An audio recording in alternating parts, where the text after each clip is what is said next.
Where do you get private label stuff? Who makes the private label stuff? Manufacturers make it. Manufacturers don't like to deal with customers. That's pretty much the whole game there. If you can avoid it, never do customer service, right? What tends to happen is a manufacturer makes a widget and they have certain industry buyers who buy lots of that widget.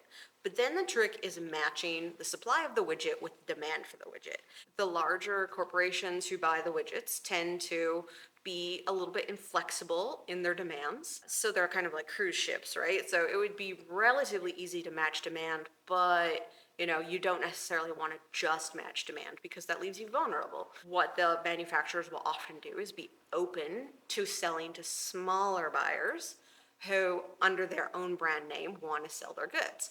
Why wouldn't they? They're making more sales. The customers might be small, but it allows them a little bit of flexibility. Anybody who's manufacturing stuff, unless they own the supply chain, they manufacture it, they distribute it, they sell it, they do the customer service, it's very likely that they basically private label things for people.